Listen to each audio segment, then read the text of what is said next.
Good morning. Good morning. Unfortunately, we don't have a projector this morning, but thanks to our Right Worshipful Grand Jury Award, we do have a backup plan.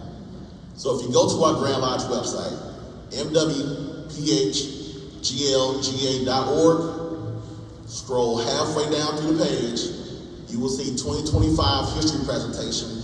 You'll be able to download it and see my PowerPoint slides.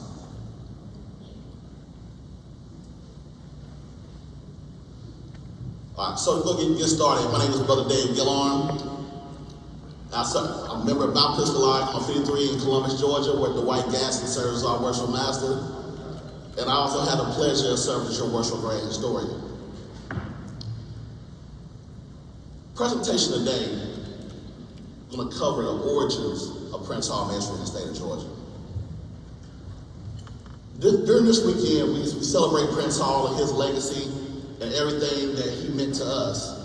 But now we're going to cover how Prince Hall Masonry came to our state. So in 1872, past Grand Master Lewis Hayden wrote roughly a 28-page letter to James Sims, who was our first Grand Master. It starts off by saying, the dark day of slavery is fast passing away, and as the shadows recede, it is our duty as colored men who were the subject of oppression to advance towards light and knowledge. So we take us into context. Lewis Hayden had already served as the conservative masonry in the state of Massachusetts. James Sims had already served here in Georgia. Both men were formerly enslaved. But he was saying we can't use that as an excuse of being formerly enslaved. We are leaders in our area, and it's our duty to advance our people towards light knowledge. So now what we know about James Sims? We know his history, that he was from Savannah, that he was enslaved while he was there, that he went to Boston, where he joined the Union Army.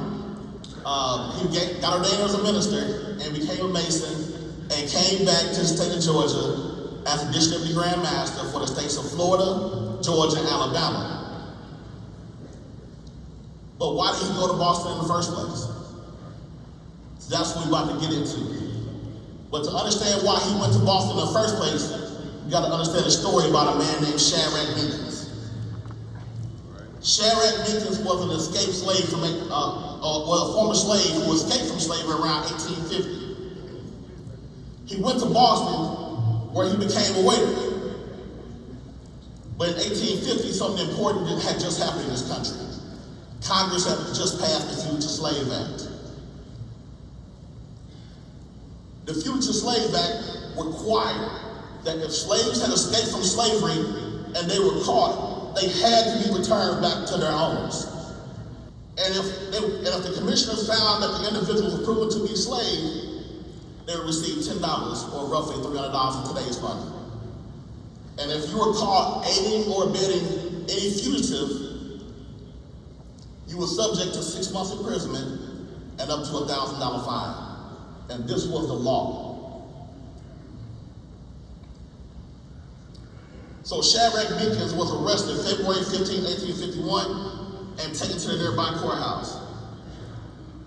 A lawyer by the name of Robert Morris tried to assist him by petition for a writ of habeas corpus to get Shadrach legally free from slavery. This was proven unsuccessful. So that's when Lewis Hayden stepped in. Lewis Hayden gathered a bunch of other men, stormed the courthouse, stole Shadrach Minkins, and helped him to escape from slavery via the Underground Railroad. Lewis Hayden was a serious force in the city of Boston. Lewis Hayden's house was rigged with dynamite. And said if anybody any slave catchers trying to come into his house, he was going to blow it up. This is how important he was to the city of Boston. So now a man named Thomas Sims, who was the brother of James Sims, wanted to be free as well. See, James, our first Grand Master, was allowed to purchase his freedom. But their owner, James Potter, felt that Thomas was too valuable. He was not allowed to purchase his freedom. So So James escaped from slavery in 1851, and he also fled to the city of Boston.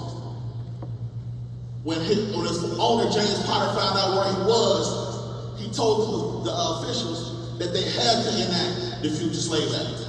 They had to enforce it, and he had to be returned back to it. Lewis Hayden immediately tried to step in. They went to the jail, but the city had already been embarrassed by him stealing Shadrach Jenkins. They made some upgrades. They changed the bars on the windows. Thomas Sims couldn't get out. They had tried to put a mattress under the windows for him to jump out onto, but he couldn't go anywhere. They also chained the courthouse doors so they couldn't open them fully, so Lewis Hayden couldn't get in to save Thomas Sims. The mayor also deputized his police officers.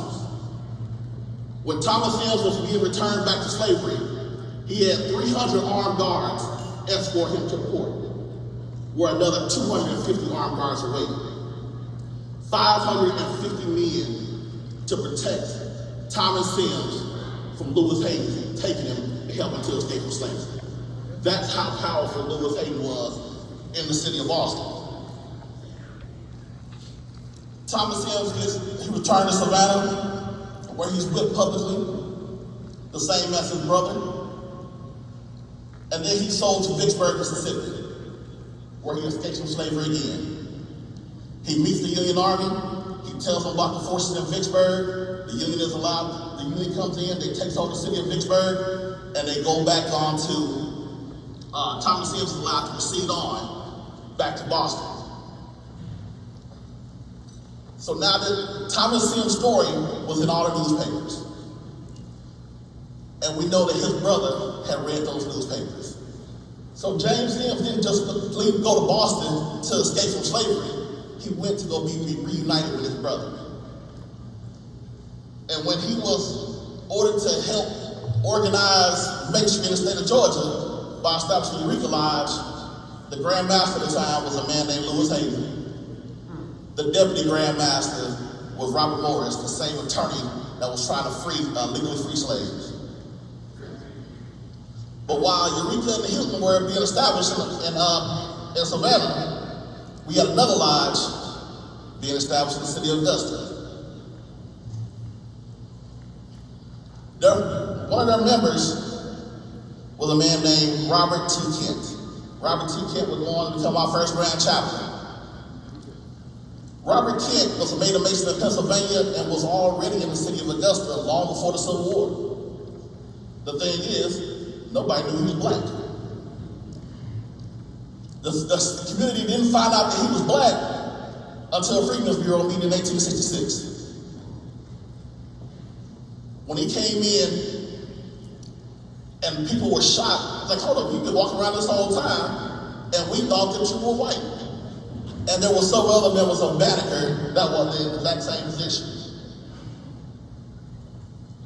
So on June 24th, 1870, James Sims called these three lodges together to form the most worshipful Grand Lodge of Georgia, free except the Masons, which we now know as the most worshipful Prince Hall Grand Lodge of Georgia. So in conclusion, as we take time to enjoy the festivities over the weekend, and we think about the legacy of Prince Hall, let's continue to remember all the men that helped get our organization to where it is today. Thank you.